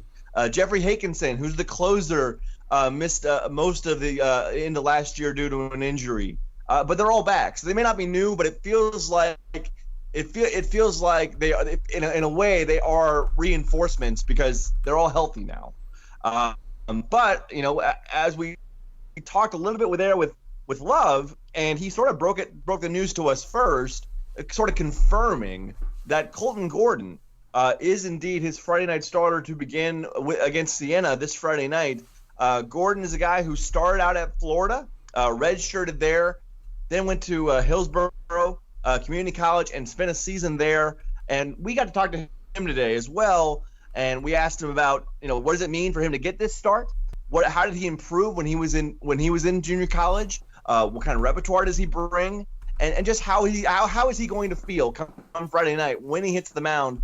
What are his emotions going to be like? What is that night going to be like? So here is our conversation with Colton Gordon, UCF's Friday night starter for the 2020 season. Yeah, it's a great opportunity. I mean, obviously a lot of work has been put in the fall and obviously earlier this spring. I mean, with the weight room, stuff on the field throwing-wise, I mean, we put in the work. So for me, I feel confident, and I'm looking forward to the opportunity. Do you feel like you've improved a lot since getting here in the fall? I mean, where have you made the most strides? Absolutely. I mean, I've gotten stronger. I've gotten bigger. Just understanding myself and my body and, goals of what are we trying to accomplish each pitch, knowing yourself. But, I mean, credit to Audie and Jeremy in the weight room. I mean, they got me to where I am right now since I've been here for sure. How have you grown? I know you started in Florida, but how did you grow when you were at Hillsborough and become a better pitcher? Hang on one second. Sorry. Turn yourself this way. Stay that way. Gotcha. There you go. All right. Okay. Yeah, you're starting out in Florida, but when you went to Hillsborough, how did you become a better pitcher? Yeah, Hillsborough gave me a lot of opportunity innings-wise. I mean, that helped me grow and learn more about myself at a higher level than high school. And by that, I got stronger, got more developed, and that helped me get to where I am right now. What do you bring on the mound repertoire-wise? What's your strengths? What are you working on? Fastball, I mean, attack the zone. I mean, that's it. Throw strikes, attack the batter, throw a fastball, changeup, and slider. So being able to throw any pitch and any count and just being confident with everything, knowing that I got a great defense behind me. What does it mean to you to get that assignment? Friday night, opening day, what does that mean to you? Yeah, it means a lot. It means a lot. It's a great opportunity. I mean, we've all put in, a whole team collectively put in a lot of work since I've been here, and we have high expectations for the year. So I'm excited. I'm looking forward to it. It's going to be a great night, and then just build on each night, each time I go out there. The importance of getting off on the right foot. Yeah, it's super important. I mean, we're all, like I said, we've all been putting in so much work this fall and this spring, and we want to start and keep it rolling. It's one game. We want to set the tone and set the tone for the rest of the year. I mean, we have, like I said, again, high expectations. We want to play deep into the season, and that starts Friday night. You said set the tone. Opening weekend would get you guys a lot of confidence going on the road in Auburn, right? Absolutely. I mean, Auburn's also another great opportunity, and again, setting the tone for Auburn and weeks following. I mean, we need to win games. Every time we go out there, we have the expectation to win. So it starts Friday night. What do you feel like? What do you think you'll feel like when you hit the mound Friday night? I'll be excited, man. I'll be excited. It'll be probably at the start a little bit emotional, just excitement, knowing all the work I put in and sure. with everybody around me, and from there it's just baseball. You get out there, throw the first pitch, and start to get after it. When did you commit to UCF? Was it during your season last year? Was it like last spring, maybe around a year ago? Or? It was roughly a year ago, yeah. Okay. So I was at Hillsborough for the season last year, and then probably towards the end of the season I committed here. It was a great fit. I love it here, so. Yeah, so is that something maybe you were thinking about when you committed, like, man, I want to come in here, and obviously I want to come in and not just start on the weekend, maybe be that top guy. Is that a goal that's maybe come true already? Yeah, absolutely. I mean, I think I think that's the goal for everyone. You want to come in and be that guy, but obviously, coming here, but one of the reasons I came here was knowing that I would have the opportunity to possibly do it. Obviously you got to prove yourself, but knowing that coming here I would possibly have that opportunity is one of the main reasons why I came here, because I love it here, but also I want to pitch, and it's a great place to be. So we just talked to Gephry Pena. His favorite player kind of growing up has been Mike Trout. What about for you? Who's been a guy that you've liked to watch and stuff like that? So I actually grew up really close to Tropicana Field, and Carl Crawford. I know I'm a pitcher, but man, he was unreal back in the day, and I used to go to so many games with my dad, and he was electric, everything he did. So Carl Crawford. All right. When you look at the other pitchers on this squad, the staff, who's really popped out at you through fall and spring practice, all that stuff like that? I mean, honestly, all our pitchers have improved, and that's the biggest thing. I think from when I got here, we all came in with the expectations for ourselves, and we've seen each other grow. I mean, Hunter Patterson is a kid, a freshman that you'll probably see this weekend at some point, and he's got to go. He's got it all from his repertoire to his power on the mound, and he's shown that he will be a big name coming out of here at some point when he gets older. But again, all the pitchers and the pitching staff, I mean, just to see everyone put in the work and be on the same page of, we want to have a great year this year. The expectation for yourself and the team has been great to have. There's Colton Gordon, a fastball slider change guy, big body guy, and you heard Love talk about it in our previous interview in the previous segment. He's just the guy that they thought deserved this, who earned this, because he has pitched the best against their own lineup in practice. He's earned it on the field, and we will see how that goes. I am very there's a lot of interest with this team, obviously because of all the newness. But when you give a guy like that, Colton Gordon, your Friday night starter, and a guy who doesn't have a ton of experience, he has decent experience, but not a ton, especially at this level.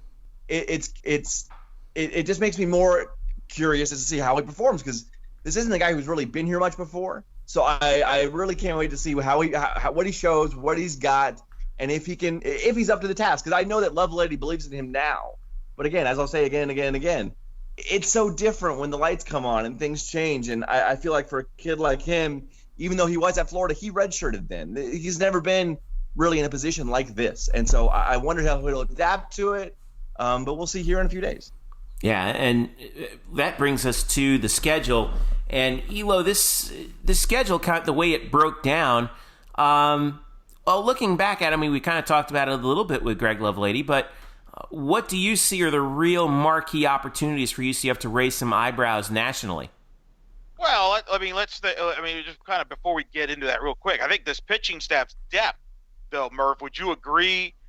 He's got a ton of options. Whereas there's no pressure on one guy.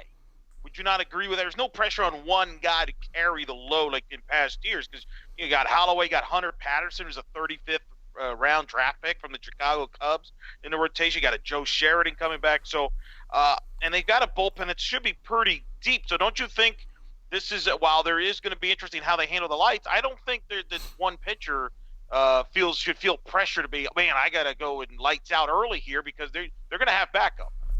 No, I agree with that, and I'm also looking forward to seeing Hunter Patterson, just because when I got to see him a little bit in practice, you can really see the potential he's got. I mean, he is a very skinny 6'4", but because he's a lefty, from that size, he's not throwing straight over the top. And he comes at you with a bunch of arms and legs, and he has a delivery that has a lot of deception to it. And I think he's got really good stuff, but the deception and the angle he comes from really adds to the stuff. It plays up, and he's just a freshman, and so for him to get this gig as this in the starting rotation right away really tells me a lot about what Coach Lovelady and pitching coach Nick Oddie have seen from Patterson right away. And I think you can see it too, just in his raw makeup. He is what they look like, basically. And so I'm looking forward to that. But going further, Jack Sinclair, hitting 97 with some sink. He could be a swing guy. Jalen Whitehead is a guy who could pitch 6 innings for you, or he could pitch 2 to 3 innings in a tight spot. So yeah, they have a lot of depth, not only with their starting rotation, But when you go to when you need to eat some innings, not just one or two, but like in the 4th, 5th, 6th innings, if things go wrong up front, they've got guys who can do that, multiple guys who can do that. Zach Hunsaker is also in that group. Guys who can do a number of different things. They can come in for one batter, 1 inning, 3 innings, 6 innings. And that's extremely valuable in college baseball. And definitely could have a big bridge going into the bullpen late in the games there, Murph, which you've talked about it many a times in this episode. That's what Lovelady wants to do, is win that bullpen battle. And he feels pretty good about that. If you have enough arms in the bullpen, you can win. And we're going to find out, I think, a lot more. You mentioned, Jeff, the schedule. Second weekend of the year, Auburn, a trip to Auburn against an Auburn team that made it to the College World Series last year. They're ranked all over the country. There's a million college baseball polls, which is kind of nuts. But they're pretty much, depending where you look, they're anywhere from 8 to 15. Butch Thompson's the head coach there, has done a great job. By the way, this is you're gonna feel old moment of the podcast. His assistant coach, Gabe Gross, former Major League Baseball player. His volunteer coach, guys, Tim Hudson. Yeah. Oh my gosh, really? Yeah. Wow. So Murph, if you want to, Tim Hudson, and they're developing a talented pitcher, Tanner Burns, who's one of the top pitchers in the country, might be in the mix, Murph, right, to be one of the top picks in the upcoming Major League Baseball draft this upcoming year, right? I mean, he's going to be right now he looks like a top 10 pick. And, with Burns, this is some really crazy stats. I remember watching Burns last year because when Auburn came to UCF, he pitched on that Friday night against Grant Sherman and actually outpitched Sherman in a pretty close ball game, which Auburn won 4-1. They tacked on a run late. But in that game, Burns, as a sophomore, 5 2/3, 2 hits, 2 walks, 7 Ks, 1 run. And I remember talking with somebody there. I forgot who it was, but someone from a high-end college baseball site talking about how big Tanner Burns was going to be. He's going to be like the next Casey Mize. Well, sure enough, Tanner Burns goes on to have a really, really good sophomore year last year, and he struck out 101 batters in 79 2/3 innings. Now, in Auburn history, there have only been 2 pitchers to strike out more than 100 batters in a season, and the other one, other than Burns, is Casey Mize, who, again, was the number 1 overall pick in the MLB draft a year ago, 2 years ago. So that's the kind of guy that UCF's going to see right after Siena on the road on a Friday night. Yeah. That's going to be right in an SEC country. So I think that's going to be a test for this young roster, how to handle the environment up there in Auburn on the second weekend. Other notes in the schedule, they're going to host Cal State Northridge, which we kind of alluded to. It's the Murph series, right? you have degrees from both schools, correct? It's my undergrad versus my master's degree. My undergrad versus my postgrad. Yes, it's the Matadors and the Knights. Let's go.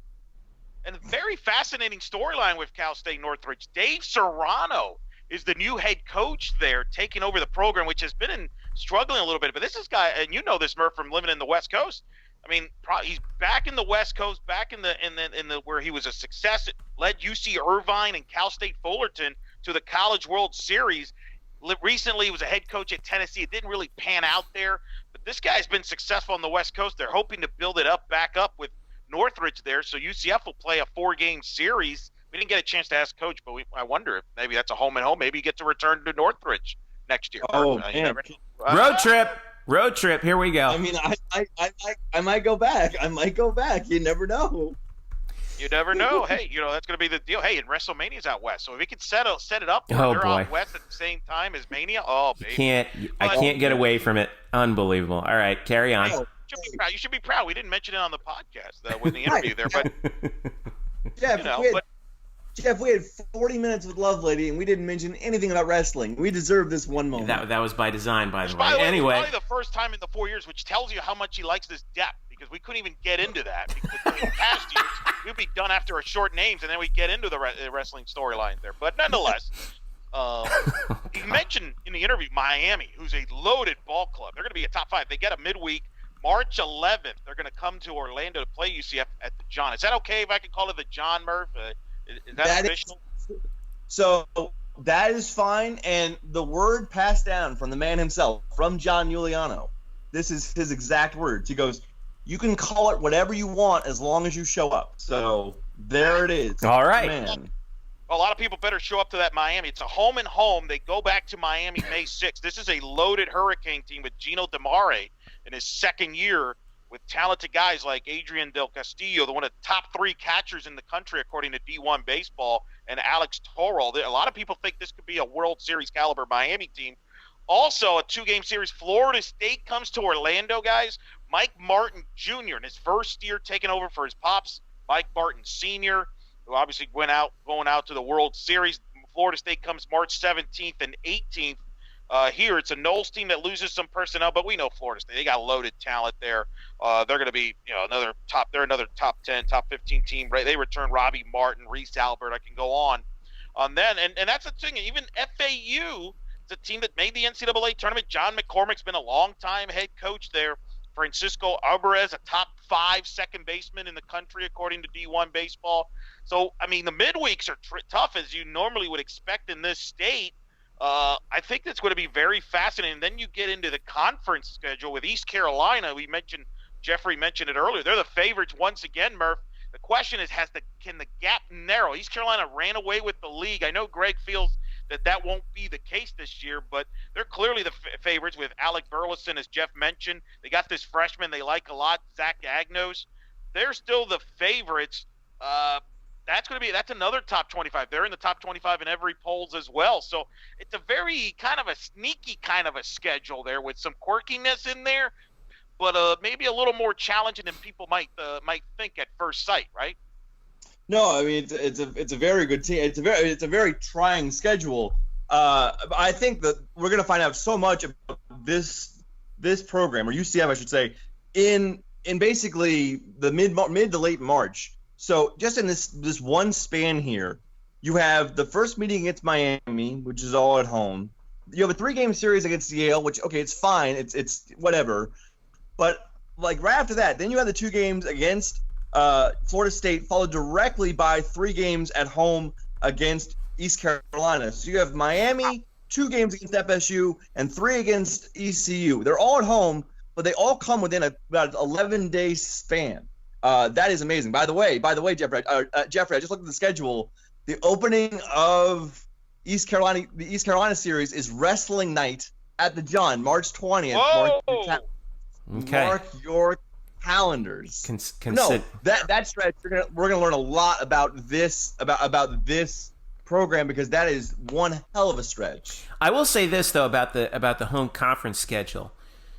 UCF has 3 home series against the teams that finished 1, 2, 3 in the conference last year. ECU, obviously, to start. Cincinnati, which won't be until which is the final weekend of the year, and then Tulane comes here at the end of April. The Knights go to South Florida. They go to UConn.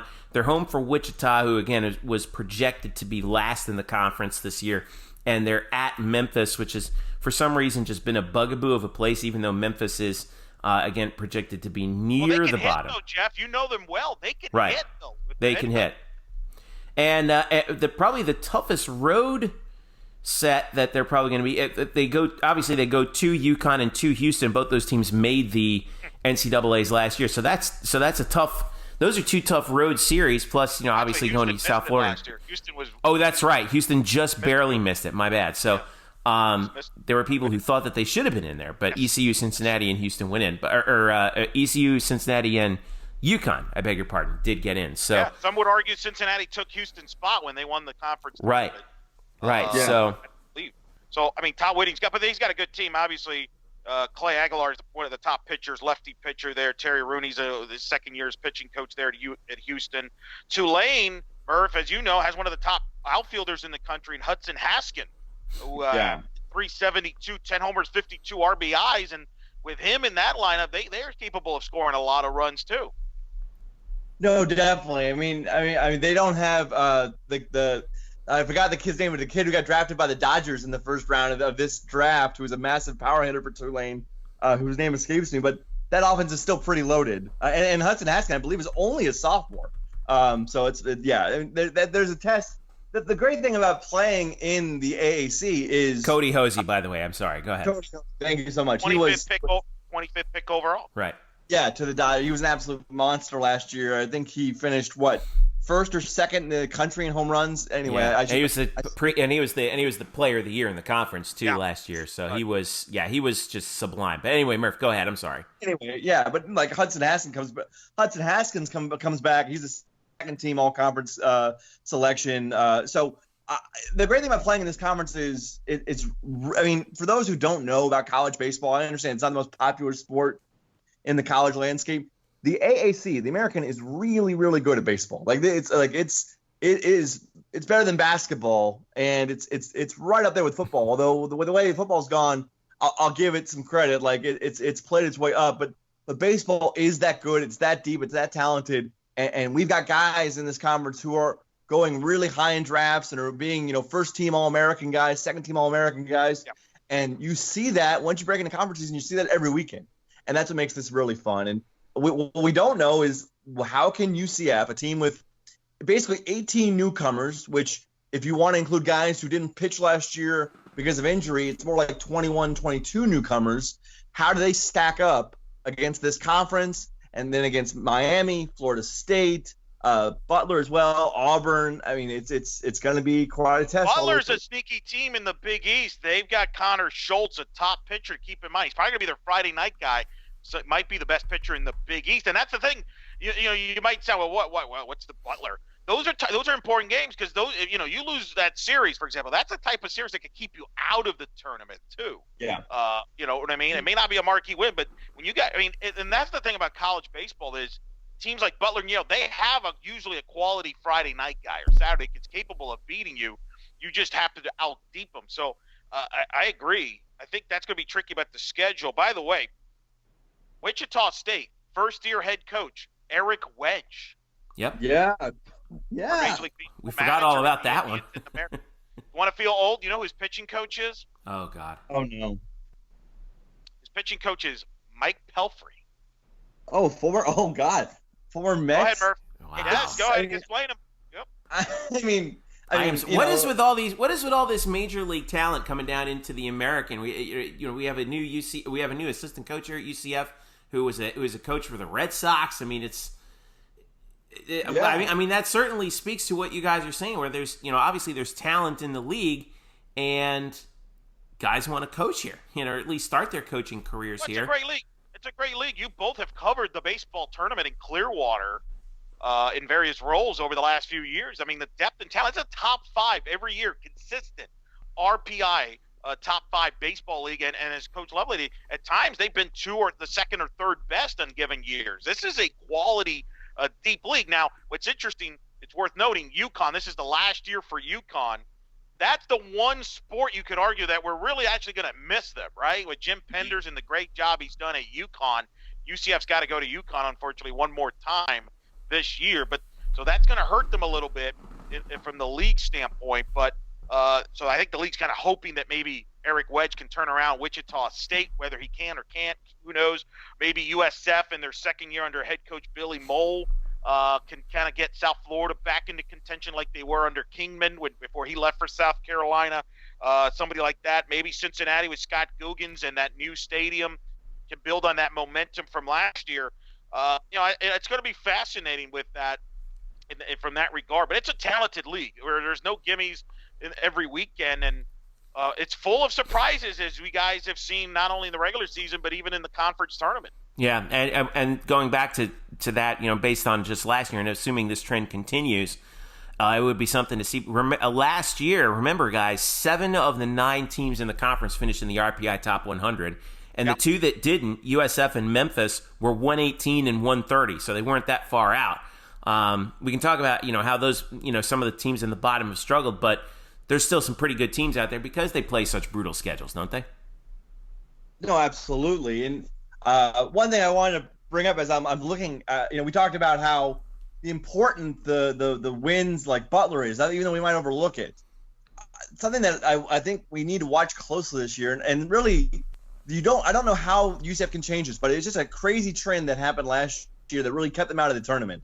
This team was brutal, absolutely brutal on Sundays. For whatever reason, be it the pitching or they couldn't hit or whatever, especially coming off of 1-1, like in rubber match Sunday games, they couldn't help themselves at all, and that's really what kept them out of the tournament is inability to close series. I think that's a storyline that people need to pay attention to, because those are games when you're 1-1 in a series. Those series wins, those extra wins on Sundays, that changed your entire year. Yeah, and I'm just doing the math. I think UCF, they were they were, I think it was like 4-9, like on Sunday rubber match games. Like it was really, really bad. Like it was, I don't know the exact number, but it was really, really bad.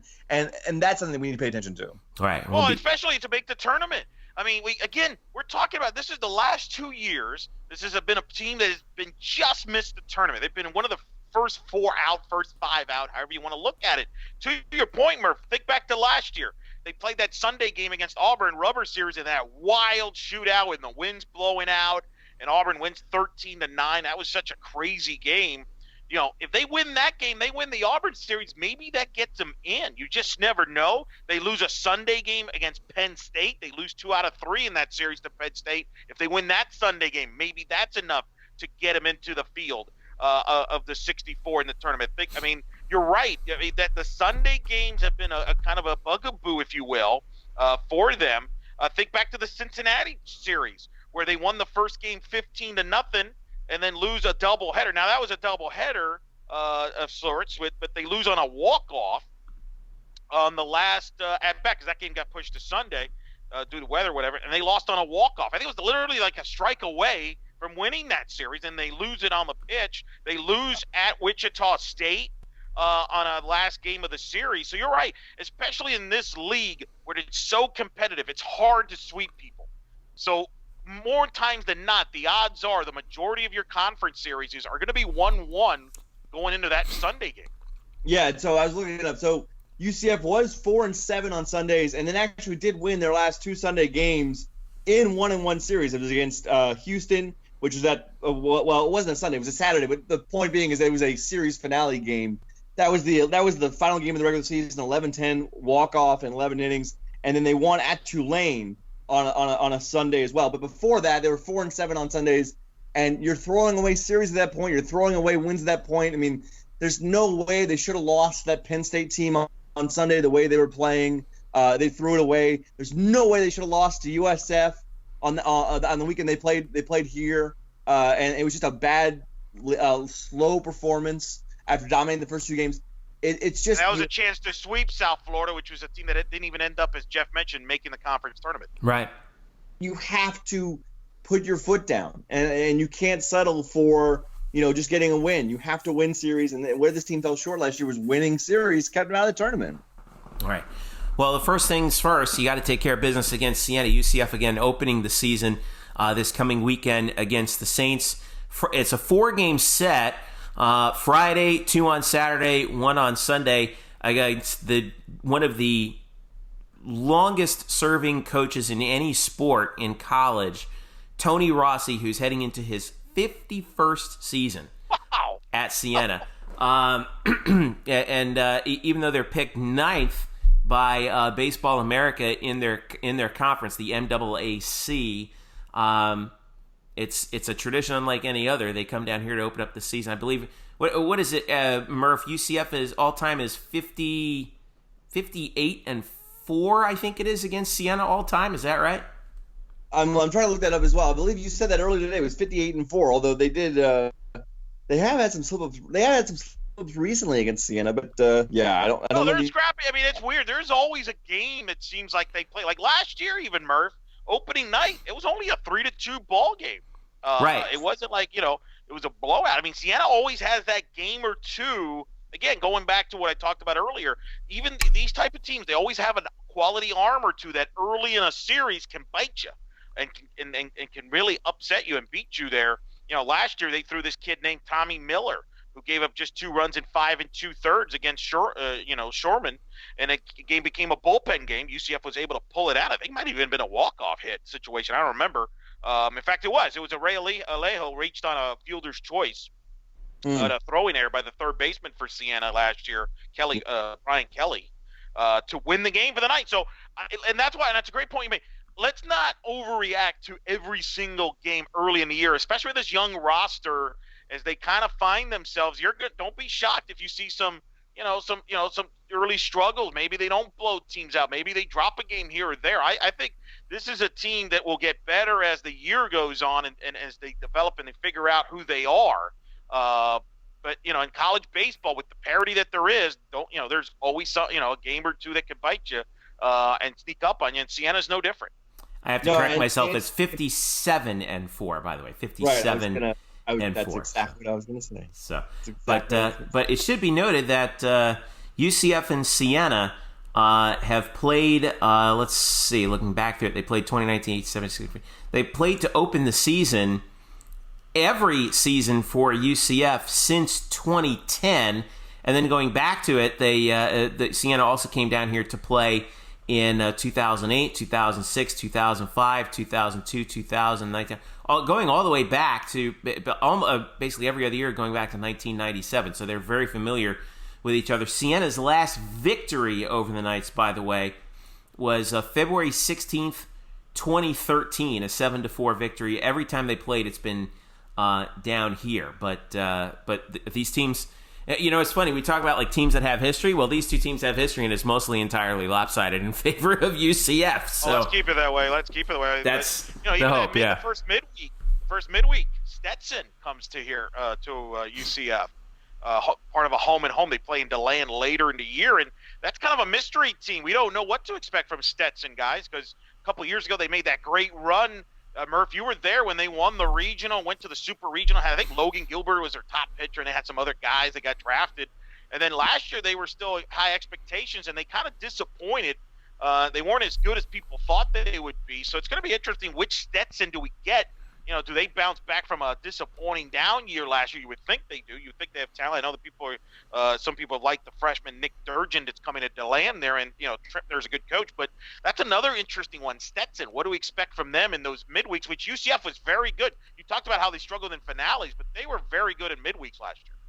No, absolutely. And with Stetson, though, Stetson kind of caught a little bit of the bug that UCF had too. Like Stetson just got put behind the 8 ball because of injuries last year. They really had a lot of injuries. And also when you lose, obviously, a player like a Logan Gilbert's caliber, it's hard to replicate that. Not just you can't just fill a rotation spot and be like, that's it, we got it. Like, no, Logan Gilbert was a top 20 MLB pick for a reason. By the way, he's really good right now in the minors. So yeah, we'll see what comes back, but for this year. But I would be very surprised if this Stetson team is not markedly better than it was last year. All right. And it'll be, and our hope obviously is that that trend continues, obviously for UCF in particular, and getting that series back on there as it has been for the last couple years has definitely been a boon. So it's good to see. So as we wrap this thing up here, I don't like asking, like what do you project for wins as we finish up, because it's so difficult to do, but. All right, so let's play it this way. I'll ask both of you guys based on what we think right now. UCF picked, like we said earlier in the show, 5th in the conference. Do you think do you buy, sell, or hold 5th in the conference? Obviously, buy means you think that they might finish. It means that you think that they might finish better than that. Sell means you think they finish below that. Hold means you think that they would be. In the same spot. Eric, I'll start with you. Oh man, we know how we love these questions, don't we, Murph? Yeah, that's why I come up with them. They're really informative. Buy, sell, or hold. It's just pick one. I'm optimistic guy. I'm going to buy here. Look, I mean, other than East Carolina, I think East Carolina is the favorite, but there's not a huge gap in this league. And I'd like to think, and I think the big difference this year is if we could stay healthy. With the depth in the pitching arms and the quality arms. I know people are concerned about the offense, but this is a different college baseball than it was, say, 10, 15 years ago when the aluminum bats were live and it was like, gorilla ball and it was 12 to 8 games. You needed bats. I'm not saying you don't need bats, but today's college baseball, it's about quality arms and depth in the quality arms. And I think we have that for the first time. I asked Greg in the interview, is this the deepest you have it? You could tell the excitement. He's got the depth here. And I think this team – we'll certainly have enough arms to finish better than the top 5. I think they're in the mix. I'm not going to say where the heck to finish. Who knows? That's, as Murph mentioned, a lot of it's variables. Like, how do you finish a series? A walk-off here, a walk-off there. I mean, can make the difference between second place and sixth place. Well, consider last year, Eric. Cincinnati finished in second at 13-11. They were 2 games up on UCF in the loss column, and UCF finished in sixth. And think about it, if UCF wins that Cincinnati series, how that could flip. Right. Now, you made a great point, Jeff, on the schedule about the fact ECU has to come here as well. You know, from that standpoint, I think that helps from that scheduling standpoint. So I'm going to say they're going to finish better than top 5, but I'm going to assume that health is good this year. Lord knows we're due to have some good health. We haven't really had that last year for sure. And even a couple years ago, remember, we lost Joe Sheridan, who's back on the team now, but is still within his injury. So hopefully they're healthy. I'm going to buy that they're better. I think that's what your rule says, right? Right. Fifth. So you're saying that they will finish above 5th place. Yeah, better than that. Yes. Okay. All right. How about you, Murph? Yeah, I don't want to go down like the Michael Wilbon route and just say push. Come on. I won't. But it's close. I do feel like what Eric said, and it is what this team is built upon. If this team is healthy on the mound, if this team can shorten games after the starter goes 5 or 6 innings, if they have that back end of the bullpen like they had a couple years ago with like Bryce Tucker and the like of those players, then I could see this team certainly finishing higher than 5th. And I believe they have better pitching than Tulane, who's forecasted to finish above them. And then, they're right there with UConn and Houston. I still think ECU is by far the class of the conference. But I could see this team finishing, if we're being optimistic, I could see this team finishing 3rd in this conference. And then, certainly the worst case scenario is a lot worse than that. All right. Well, look, but you say that. Look, baseball, of all the college sports, there's the most thinnest of margins, isn't it? Like, just the thin of a margin, a blue pit here, an injury to a position play here or there can make all the difference in the world. It's such a random sport to begin with. There's not a huge difference in talent. It's not like football where you might be superior from the top team in the league in football. Like UCF, comparing them and say like UConn in football or like something like East Carolina, it's not even close. You could say that to some extent in basketball. And that's not the case in baseball. We saw that where, what was it, last year in the conference tournament, Wichita State was the team that barely snuck in, and they knocked off East Carolina in the opening game of the conference tournament. I know, and they beat them twice, actually, if I recall. I know it's a conference tournament, but my point is a thin margin of error, not a huge gap, which is why I think college baseball is one of the hardest sports to predict. I think you're right. And that unpredictability is what makes it so much fun. So we'll get our first look at UCF coming up this weekend again. Friday, February 15th against Siena, 6 p.m. Oh, no, what am I saying? I'm looking at, of course I'm saying that. I'm looking at, for some reason, I had last year's schedule. February 15th. Friday, February 14th, Valentine's Day against Siena. Come on, opening night. Make sure you bring your significant other for some college baseball. 6 p.m. Doubleheader Saturday, starting at 2.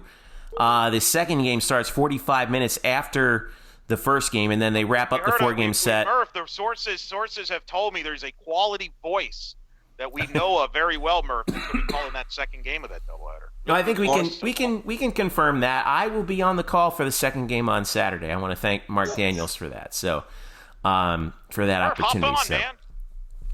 I might as well. I mean, at that point in the second game, I will have been at the park for by the 7th inning of game 2, I will have been inside that park for about 6 or 7 hours. So maybe I will hop on, because at that point I'll be out of my gourd.